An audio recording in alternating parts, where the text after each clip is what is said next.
All right, boys, what's going on? Today we have straight up luxury on the channel today. I've hinted to it, alluded to it in the past, but we have the Race City Defense RC9 5-inch width ports, and this gun might be the nicest shooting handgun, the nicest shooting gun, just period, that I've ever shot, that I've ever had on the channel. We're gonna review it, do a first shots, kind of take a look at it from my perspective, but I think this is gonna be a slightly maybe bigger conversation, you could say, because this is also the most expensive gun that I've ever shot and reviewed on the channel. So let's get into it. Today, I just want to talk about the experience with this gun, how it's been, and who I think that this is actually for, because it's really realistically not for most people, if we're going to be honest here.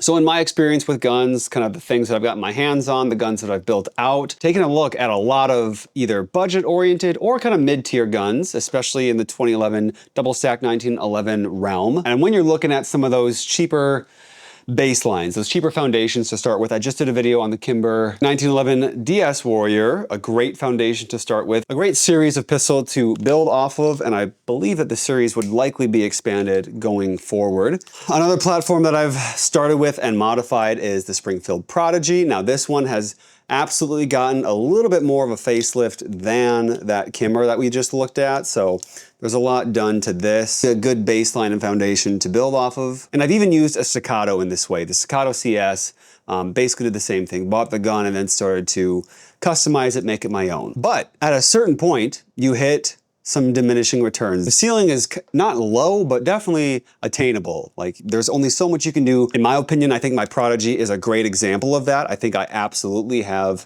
maxed out and kind of hit that ceiling with this gun, and I'm comfortable with where it has landed. To quantify that ceiling or that peak performance of taking a budget gun to trying to get it somewhere near something that you could, pay $4,000 out of the box, and your thing is freaking sweet and good to go. But tuning that recoil impulse further by changing out the spring rates kind of all over the gun. There are some different areas that you can target to change out those spring weights. Sometimes trying to tackle fitment, making the gun fit better, mate better, feel better, slide, and just move better. Looking at trigger quality, custom tuning the sear spring to get that trigger pull exactly where you want it. Managing the over travel, also installing aftermarket triggers like this Atlas trigger that I have on my Prodigy. Kind of decking the gun out for the long term, changing out the MIM metal injection molded internal parts for tool steel, and just higher quality parts that have longevity in mind. And the biggest advantage of doing all of this is that you can buy the gun, you can get the gun now, and then throughout the years or the months, whatever it may be,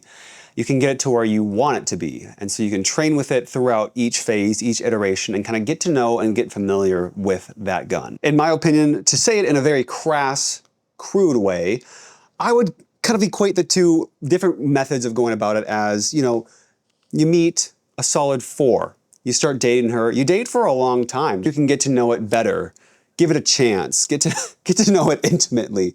Or you meet the 10, but you're getting engaged right away. It's like Love is Blind. And you circumvent the frustration, I'm gonna give up on this analogy, this is getting crazy. But ultimately, at a certain point, you stop chasing the upgrades and you start to realize what actual true refinement that you can't Frankenstein your way to achieving ever. You get to really respect and realize what that really looks like. Before we dive into the first impressions, picking up this gun, I'd love to talk about some supporters of the channel. First off, we got DK Mags, they're a gun store, fantastic crew over there, local to Minnesota, but if you use code TKM5 on their website, you'll save 5% off everything except for ammo. Alternatively, if you're a Minnesota local and you go over in store, let them know that I sent you and they'll give you a discount off of basically everything in the store. If you do need ammo, Buffalo Creek Ammunition, use code TKM5 for 5% off your order, shipped straight to your door. They've got great quality ammo in a wide selection of calibers, so check them out, as well as Eberl Stock. Use code TKM10 to save 10% off your entire order to get cool guy bags, hunting accessories, EDC stuff. Linked in the description below, you'll find kind of a landing page with those links as well as some other affiliate links to products that I think are cool. That's a great way to support the channel, so appreciate you guys there. Also, to disclose some relationships here,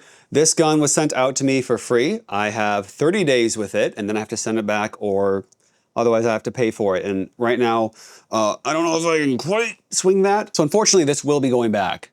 Very, very sad about that. But I'll be talking a little bit more about that as to why I am sending it back. All these thoughts are my own. There's no incentive for me to glaze this thing. So I'm just gonna be honest with you guys, and yeah, let's get right into it. So when I picked it up from the store, grabbed it out of the bag, immediately was like, holy smokes, this is a really heavy gun. This gun is, I don't even know how many ounces this thing is, but I mean, you have the 5-inch configuration, so it's a full-size, adult-sized pistol. I just can't remember the last time I've picked up a handgun though, and it was this heavy unloaded. It's definitely something that jumps out at you for sure on the first impressions. Then I went to the slide, I went to the controls just to kind of get myself familiar with this thing. How does it feel? Pushing all of the buttons. And I racked the slide and I was like, whoa, it only wants to move in this direction exclusively. There is no, well, actually there's a tiny bit now that I've shot it. But the slide to frame wiggle, unnoticeable, unless you grab from right here after you've put rounds through it, just the tiniest amount of wiggle, which you have to really work for it to feel it. Looking at the Kimber gun, man, you can even hear it. And then towards the rear, definitely significant some play there. And then my Prodigy is significantly worse. It's the worst fit gun out of the three at the front end.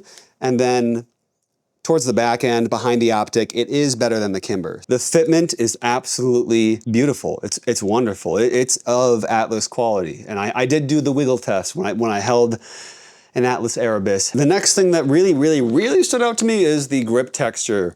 Although it looks mild, it looks approachable and reasonable, it's very, very aggressive.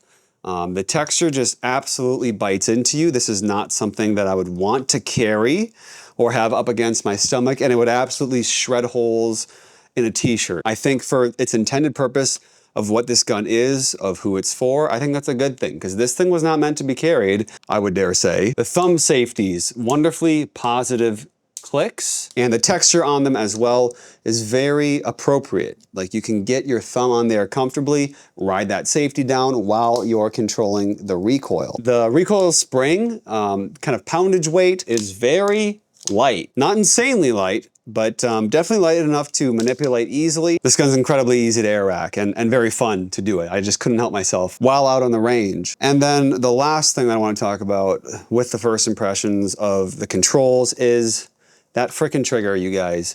I know that a lot of times I've seen your favorite YouTuber drop a new video about a 2011 from a company that you've never heard of that costs more than your first car did, talking about how crazy the trigger is, and I'm gonna do exactly that. So that take up is very small pre-travel. Little bit, and you hit that wall, 2.5 pound pull, easy reset, positive.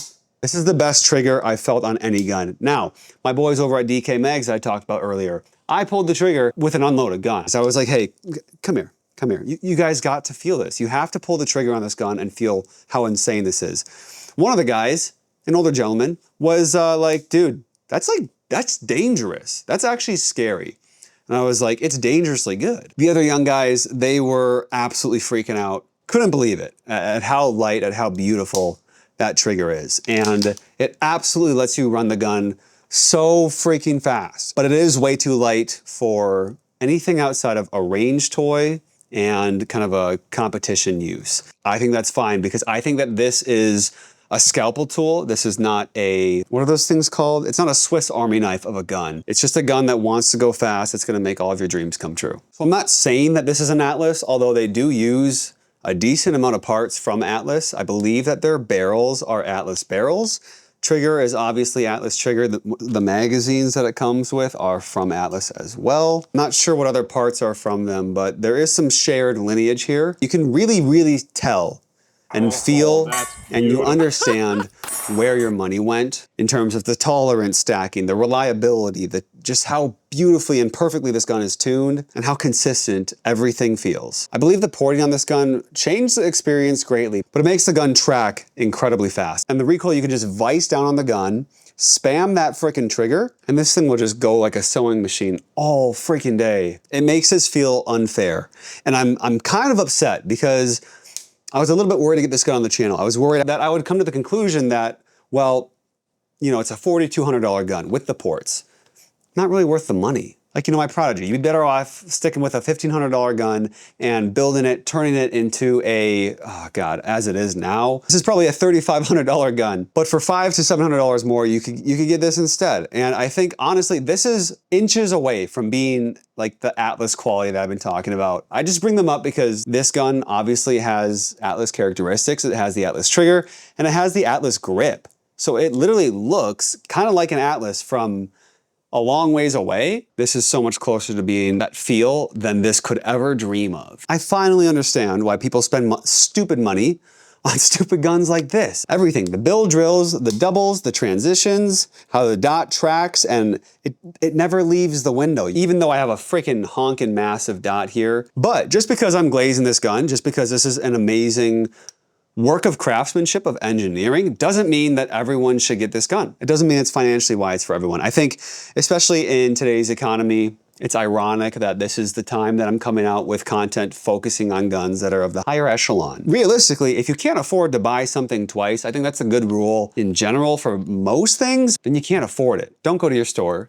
Don't ask for it, don't pick it up, don't hold it, don't dry fire it, because once you pick it up, you're gonna be walking out of the store with that gun. And so the reason why I'm coming out talking about this gun at a time like this is I think that there's value to understanding kind of where the top end of performance pistols kind of lies. I would say Race City probably sits in that mid to upper middle class. If you were to rank it hierarchically in the hand fit, small shop, small operation, small batch 2011 market, I think a great analogy to this style of gun is looking at, you know, camera gear, looking at watches, looking at cars, musical instruments. You have the tools that will do the job, the tools that will, you'll be able to play the song, you'll be able to tell the time, you'll be able to get from your house to work. But then you have the tools that just elevate it, that add style, that add craftsmanship, that add time and history and passion for whatever it is that object is created for. Both the tangibles, but the intangibles. The soul that goes into the thing. And I know that's the biggest marketing pillar that gets abused and stuffed down our throats of like, this item will buy you an identity. It will buy you soul. But you guys, this gun, it hurts me to send this thing back. It really deeply does. But I can't afford to buy this gun twice. So I'll follow my own advice, at least for this time. I think this gun really is just for the people who appreciate refinement. But in a way, I think Race City does strike like a really optimized and perfect gun, but at like a more logical price. I'm worried that now that I've felt and shot the Race City gun, that I'm not gonna be impressed by like an Atlas or something that costs significantly more than this one, but we'll see, the same thing could happen. Okay, jokes aside, you guys can do this for a very similar price, or you can just drop it, save your money, wait, keep shooting your Glock, and then drop your money and you'll get this. You'll get an absolute freaking monster and you'll be able to blow everyone's mind with both when they pick up the gun and they feel it, but also with your shooting abilities. But like I said before, there is some nuance, you know, like modding is fun for some guys. Some guys like to work on their cars. Sometimes I do, but I would say for me, the most meaningful changes and the best changes were done professionally and not by me. And so why not just have everything be done professionally? I think there's something to that mindset as well. Different strokes, please different folks. I think that's how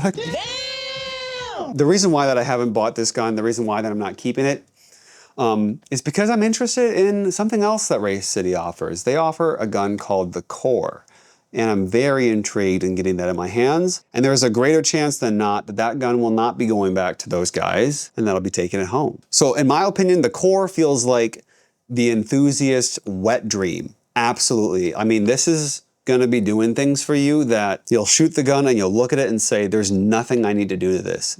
This gun is basically perfect. Now, before I wrap up, I wanna mention that there was a malfunction. There was a stovepipe, and it was with my Prodigy magazines. And my Prodigy is a Gen 1. So I know that there were changes made to the gun. I'm not sure if there were changes made to the mags, but granted, those mags are kind of old. They're like 4 years old, and I've been shooting, it's not like a baby, those mags. All that to be said, I believe that the reason why the gun malfunctioned was magazine and kind of limp wristing related, because it wasn't me who induced the malfunction. It was a brand new shooter. Like that day, this gun was the first time he had ever shot a handgun. So the fundamentals were not necessarily there. I genuinely don't think it was the gun's fault. It's kind of what I'm saying. Also, I realized in the bag, I never talked about this. This would belong in the first impressions, but because I'm a lazy editor, you get, you know, this little gun pouch. I don't know. I mean, it's a bag, but it comes with some useful stuff. It comes with some gun butter lube, which with 2011s, I would say a good rule of thumb is to lube them every time you go to the range. At least that's what I do. I mean, okay, if you're shooting a lot and you go every other session, that's probably fine too. Also, it comes with a lock. Wish it came with stickers. Oh man, I would love Race City stickers. That would be cool. And then it comes with 2 magazines, one 20 rounder with good texture that's kind of very, very similar to the grip texture on here. And then it comes with a 17 round mag, and this is your Atlas magazine. And I think the other one is Atlas too, because they both just feel the same. One, not as amazing as I kind of thought it would be, or was expecting it to be thing, is the magwell. It looks freaking sick. I mean, come on here. Look at the geometry on that thing. Beautiful. But the way that the mouth is, you do bind. You can bind. Like, if you hit it at an angle, it's not the most forgiving magwell, as opposed to, honestly, like the Kimber 2K11 magwell really surprised me because of how not wide it really looks in these dimensions. But like, you can hit it with the same angles that were problematic for the Race City gun, of being very, like, even more off, and it still works. Versus same angle and we're caught. There we go. So that's just one thing to be aware of. Absolutely not a deal breaker, but something I did want to be honest about and mention. This gun came with just the optic plate. I'm not sure if they make a rear sight. I'm not sure if going iron sights only is an option. It did come with that blacked out front sight, so I would, like, obviously this gun is meant for optics. So just throw an RMR footprint or see if they have other plates for it. I'm sure they do, and call it a day. To answer the question that we were kind of chasing at the beginning, who is this gun for? This is for enthusiasts. This is for competitive shooters. This is for collectors of fine firearms. This is for, maybe not this one, maybe the commander size is for high-end EDC guys, very high-end EDC guys. And it's for people who appreciate absolute craftsmanship. Who is it not for? It is not for those who are financially stretched right now, myself included. This is not for first handgun buyers. And then third, this is not for people chasing status. This is not for just a freaking rich dude, because I feel like this gun is nicher than that. It's like a rich dude will just buy a Staccato P4X or an XC, or they'll buy an Atlas. Those are kind of status guns. This is a gun of, if you know, you know. I feel like that's the variety. It's kind of like the Omega versus the Rolex. Like, I am biased because I am rocking an Omega. Do I have a hand tumor? What the heck is that thing? There's a massive difference between people who are buying gear to impress people and people who are buying gear because they appreciate craftsmanship. And so guys, unfortunately, after shooting this thing, I get it now. I may or may not have the high-end 2011 bug. Thank you guys for watching this video. I promise you I'm not gonna be derailing the channel here. I'm gonna try and have content kind of covering all of my bases on the spectrum of money. So I wanna be very cognizant of that, but unfortunately for your guys' wallet, this gun exists. So yeah, hope you learned something new, or at least confirmed a bias of a purchase, or maybe this helped you in a purchase decision. So that is all I will say. Thank you guys so much. God bless you and your families. I hope you stay safe out there, and we'll catch you in the next video.